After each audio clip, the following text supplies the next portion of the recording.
Hi, Mark. Welcome to the video podcast of Product Manager Thought Collectives. My first signature question for you would be, how would you introduce yourself in 2 or 3 minutes as if you were catching up with an old friend? Awesome. And thank you so much for having me. It's such an honor. And yeah, it's super quick. So I grew up in Barcelona, Spain. I was there until I was 17 when after that my entire family moved to Boston for my dad's job, finished high school in Boston. Then I went to upstate New York for college.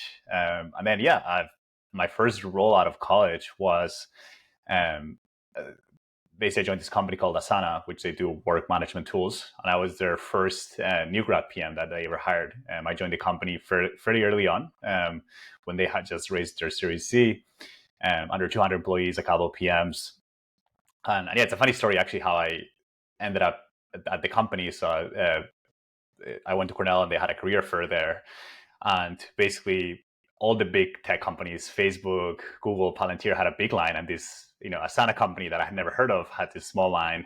Actually, they had no one there, and I went to there. It's like, hey, I'm interested in product. Do you have any open roles? And then the recruiter was like, we actually don't, but one of our PMs called Jackie Barbaro, who wrote Cracking the PM Interview, Cracking the PM Career, has wrote this book about interviewing that you should read. So long story short, I read the book, followed up with the recruiter, asked if they would consider taking me, and then ended up taking a chance on me. So yeah, that was really cool. And I was there for 5 years. I got to work on a wide range of different parts of the product, from helping expand our product internationally. Then I also worked on growth and monetization and spent the last couple of years helping build our developer ecosystem and some of our key integrations with other B2B SaaS tools like Salesforce, Slack, Microsoft, Google, all the fun ones. And yeah, after Asana went public, decided that I was ready to go back to an earlier stage company. So I joined a Series A startup in the clinical trial space, where I was brought in to lead the product team and help them build both the product and design functions, and also help them bring their first product to market. And yeah, it was a really cool company. Basically, what they did was that in order to get access to clinical trials, you usually need to be in a big city that has a big university hospital, right? Because they have all the capabilities like imaging, infusions, doctors. And what that means is that if you live in a smaller city, right, or a more remote city, you don't have access to this like cutting edge medicine. So the idea with this company is that we would connect small clinics and then combine all the capabilities of the big hospitals and kind of have a coordination layer with software to enable that. And yeah, after my time there, kind of long story short, I ended up burning out a little bit, so decided to take some time off. But actually, before I even talk about what I'm doing now, one of the interesting insights that I had when I was at the Series A company was that it was a pretty isolating role. I was reporting directly to the CEO. I was doing a lot of things for the first time, which was very overwhelming. And it became very clear that it was the right time for me to invest in myself. And I got a coach. I did some programs. But funny enough, the one thing that was probably the most valuable for me is that I started to meet with other Series A heads of product on a recurring basis, and we would use that time to go deep on our challenges, share our playbooks, and also commiserate, kind of share how difficult the role was. And that kind of ignited like some passion around building community, and also being like, hey, there's something very special here when you get great people together in a high trust environment, which eventually inspired me to start Supra, which is what I'm doing now, which is a private community for high caliber product leaders. And yeah, when I define product leaders, I mean basically product people that are managing teams of PMs. And our goal is very simple. Our goal is to help those product leaders accelerate their learnings through peer support. So yeah, that's a little bit about myself, what I'm doing now, and yeah. Yeah, you have an interesting story, Mark, because, you're an immigrant to the US and you kind of stumbled upon your way to product management. I read all of Jackie's book, and then I also met him in person in one of San Francisco meetup, and she's really good.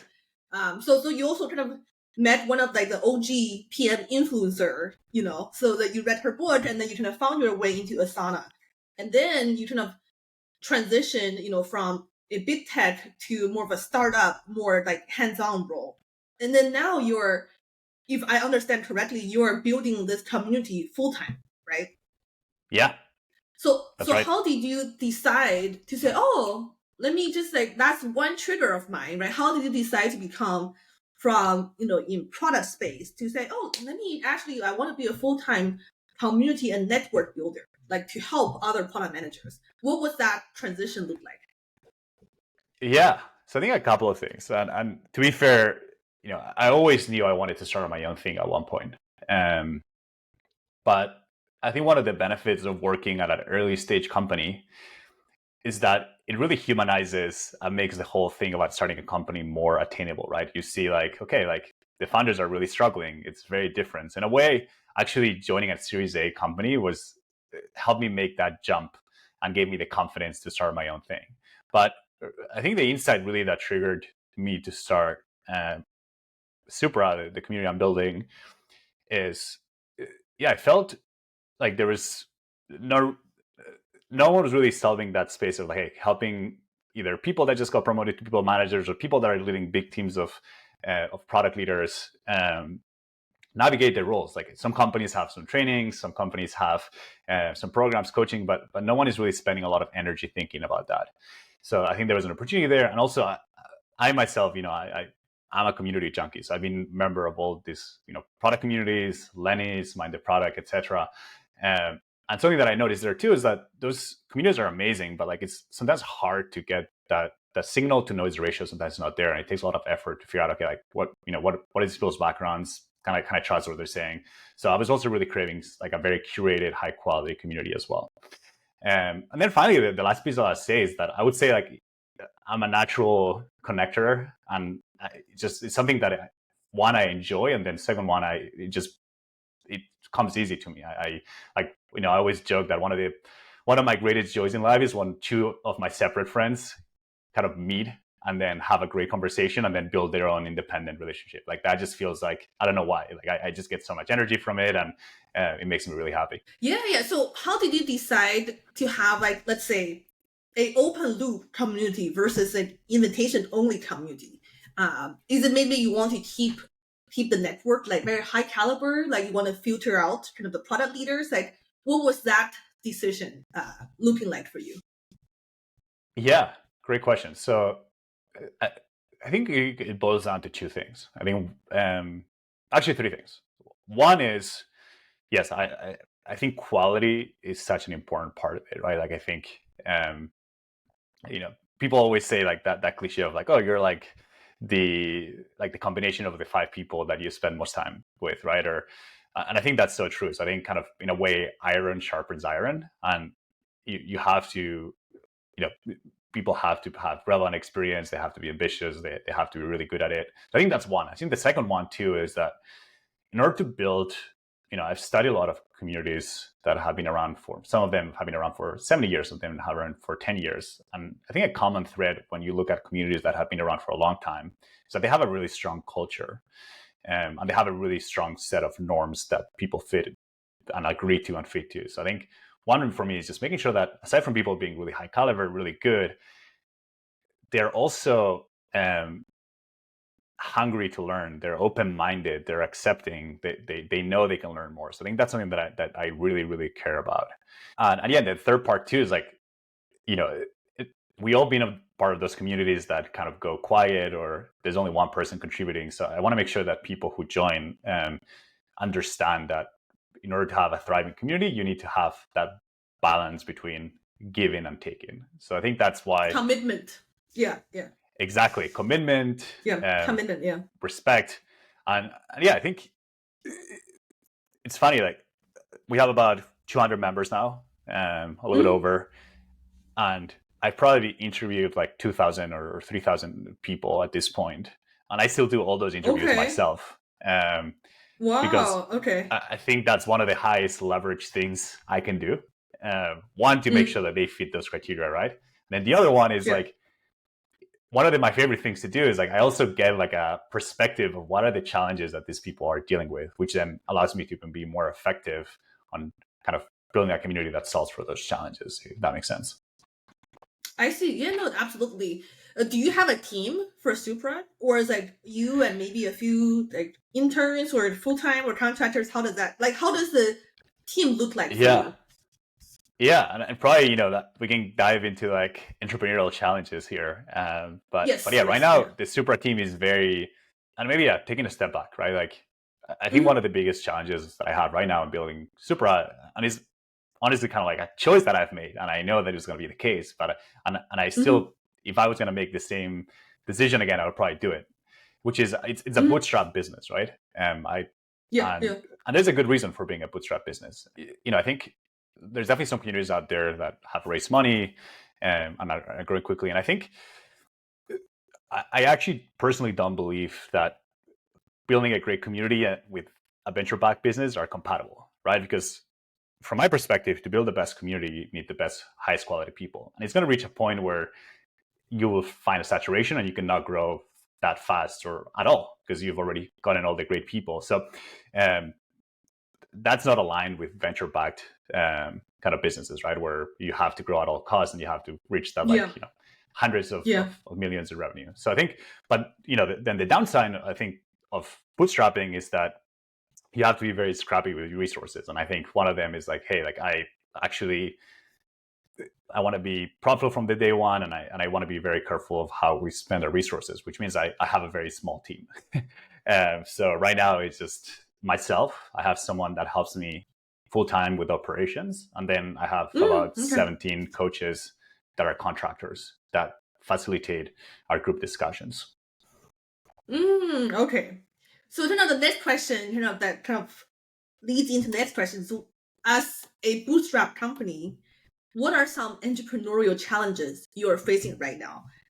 Because you have the passion, and then it sounds like you have to filter out, right, all the applicants, right? It's like 10% acceptance Yeah, rate, right? And then like not everybody can get in.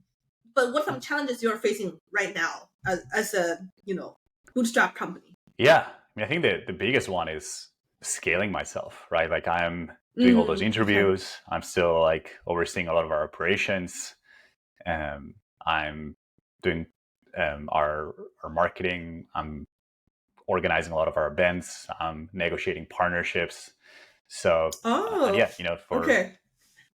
so for each cohort, right? Like if we have 70 people, that means that probably I end up talking to hundreds of people, right? And that means like Mm, for a few days, all I'm doing for actually no, not a few days, a few weeks, all I'm doing is talking to people, and then that means that I can put less energy into making the community better or adding new okay. features to the community. So I think that's the Yeah, hardest yeah. part of like scaling myself. But yeah, I think now we're reaching a scale where I want to start to be able to hire more, and I'm excited to do that and be able to then focus my energy on other things that I know I need to do, but I haven't been able to get to.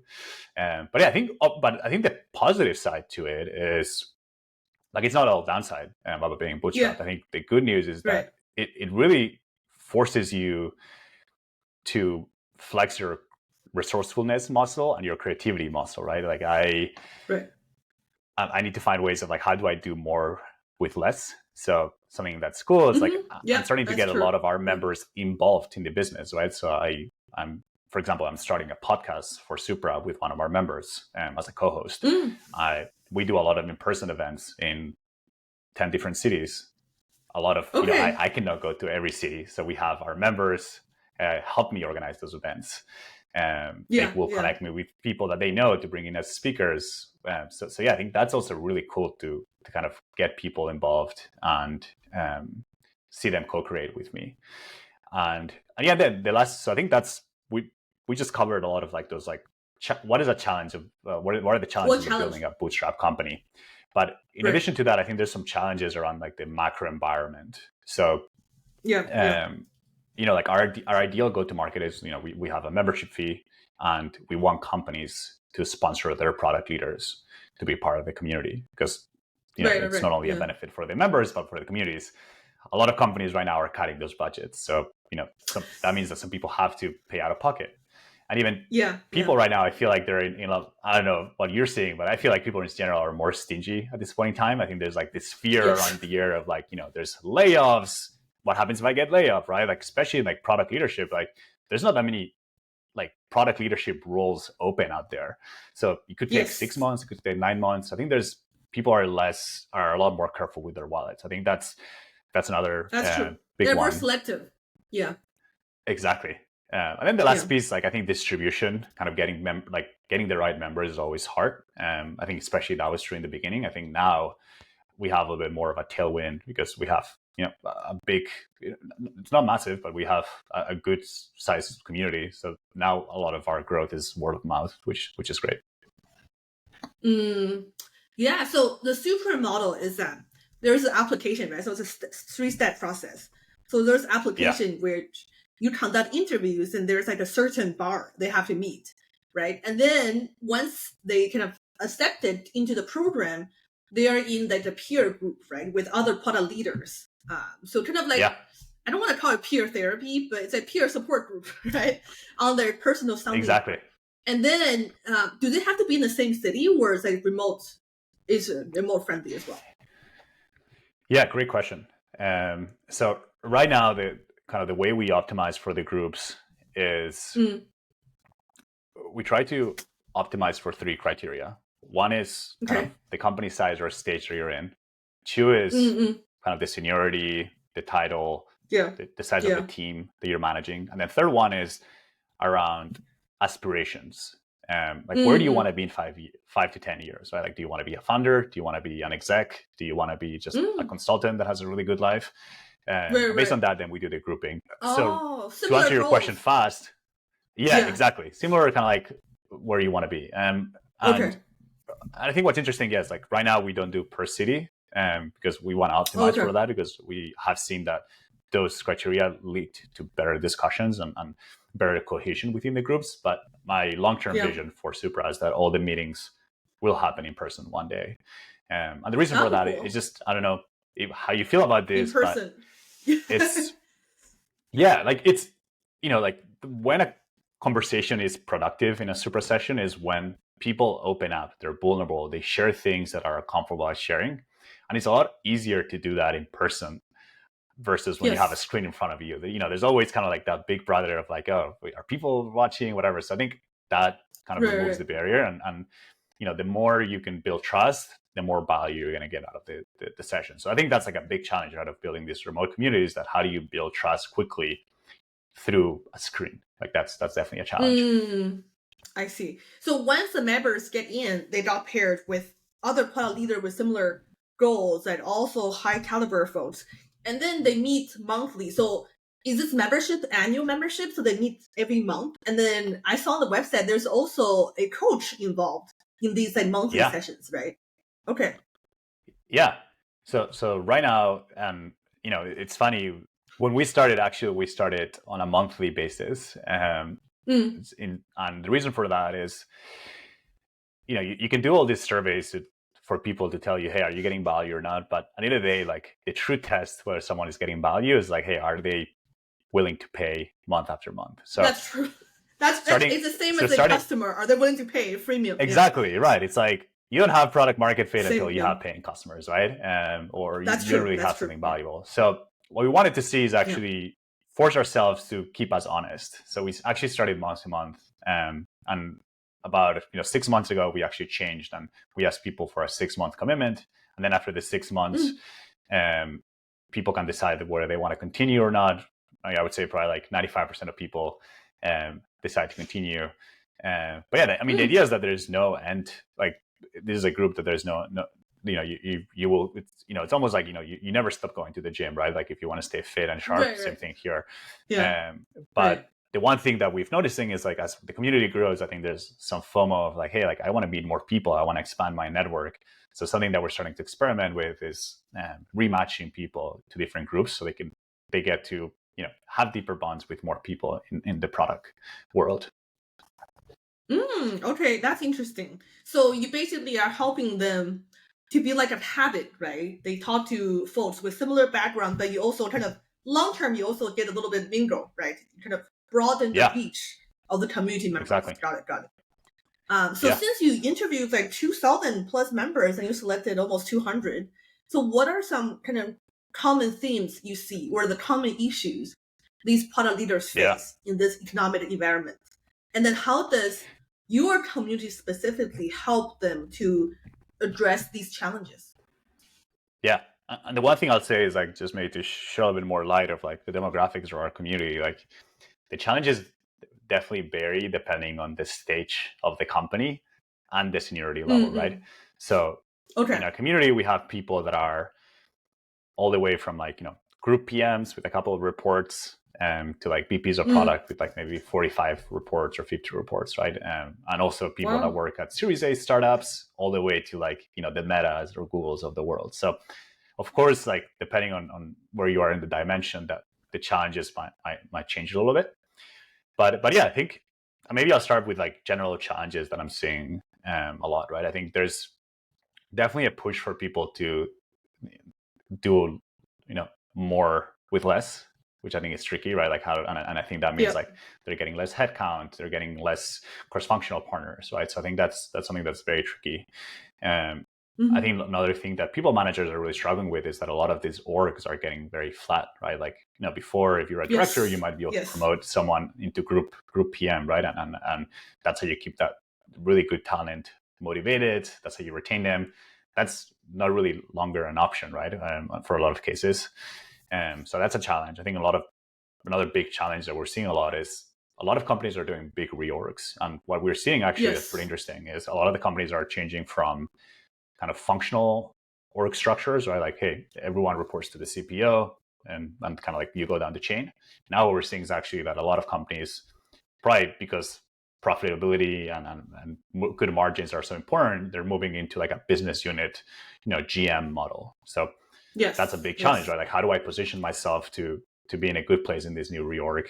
A lot of people are also asked to execute on layoffs. That's a big challenge. Some people are interviewing and they're struggling to land a people management roles. So they're thinking, hey, should I go back to IC? So yeah, I think those are just maybe some, just, I could go on for a long time, but probably those are the ones that are most top of mind. And yeah, the way we help people go through those challenges is, the way we explore those challenges is on the first half is all about kind of using the group to get a better perspective of your own situation, right? And the way that looks like is having a smart group of people that are asking the difficult questions that you're not thinking about yourself, and kind of pushing your thinking. And as you provide some context, then you probably get to the more valuable part, which is using that group to kind of help you problem solve that situation. And the way that looks like is basically people sharing, here's, the likelihood that someone in that group has seen that problem before and has solved it is very high. So the way that looks like is someone sharing, here's what I've done when I've been in a similar situation. And most importantly, here's actually how to play it out, right? Like, here's what went well, here's what didn't, here are the mistakes I've made. So then all of a sudden, you don't really have to reinvent the wheel, right? You can kind of take a playbook, see how it has worked, and you can adapt it based on the context that you have. So I think, to summarize it, I think it gives you more confidence, right, in kind of the approach. It allows you to move faster because you know kind of what has been done and what hasn't. And then finally, too, you also have someone that you can, as you're going through it, you can reach out to in Slack or jump in a quick call and kind of keep them in the loop. So I think that's maybe one set of challenges, right? I think the other kind of benefit too is, I don't know if you agree with this, but from my perspective, I think the job market has changed radically. I think there is just a lot more applicants than there is roles. And I think the old way of like applying to jobs and getting that role no longer works as well. So I think it's a lot more the way you land, especially the higher up you go, the way you land those roles is through your community, through your network, through referrals. So I think for people that are changing roles or have been maybe affected by the layoffs, this community has been super helpful to, one, kind of get access to those jobs, either for people that work for companies where our members work or they have worked in the past. We also have a lot of partnerships with exec recruiters, venture capitalists that really help. And then finally, too, we started putting people together into job consoles job search consoles to kind of help each other kind of stay accountable in that search as well. I love that because I heard a similar concept. There's a board called Never Search Alone. I haven't read it personally, but many people recommended it to me.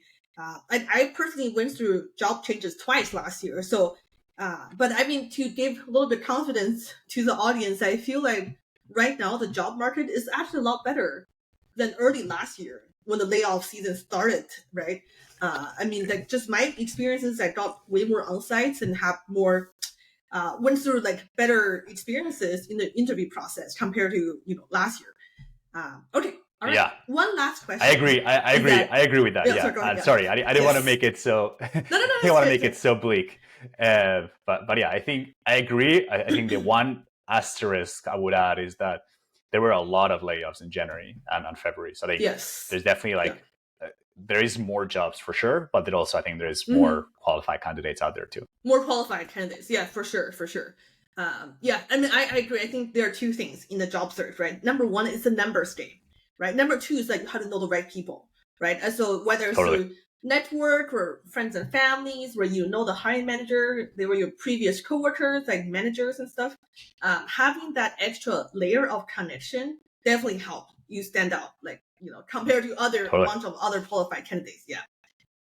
One last question for this podcast is that if our audience member wants to learn more about Supra, how can they reach out?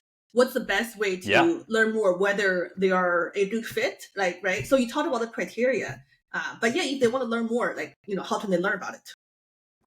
Yeah, absolutely. So probably the best way to learn about it is our website. So it's www.joinsupra.com. Join Supra. I'll also, I love connecting with people on LinkedIn. That's actually how we met on the first place. So yeah, if you're interested, I try to share a lot of, I think part of why I do this community, I also want to help as many people as possible. So I love sharing some of the insights that we learn from the community into the world. So follow me on LinkedIn. My name is Marc Baselga. You can find me there. And then finally, something that I'm really excited about is that I just started a podcast with one of our members called Supra Insider. And the goal with this podcast is to discuss kind of controversial, spicy topics that people don't talk about that are very top of mind and timely. And bringing in the product world, right? I think, kind of changing things up a little bit and then bringing different product, Supra members into the conversation because either they have a very unique perspective or they have the relevant experience.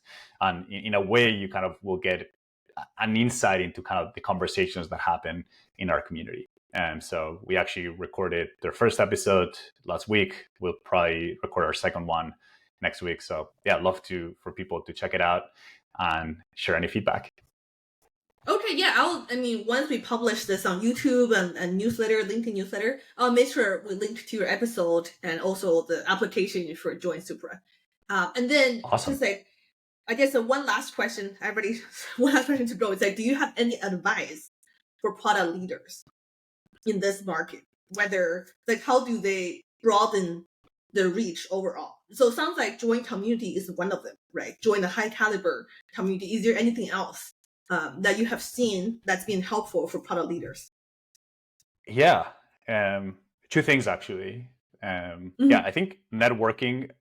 One thing I say is like, the best time to build a network or community was yesterday. Like I think it takes time. Like you cannot then all of a sudden like build a community and use it. Like it just takes a lot of time to cultivate it. So I think it's even if you're not looking for a role or you're that, like I think everyone should start doing that. But to answer your question specifically, I think there's two things that I've seen work really well. One is start consulting or advising startups. And the reason why that's, I think, a really good idea is one, it keeps your product skills sharp, right? But then the second one is like, if you actually end up liking one of those startups, I've seen a lot of success stories where those actually convert into full-time roles as like a head of product. And what I really like about that is that it's a very low risk way of doing that.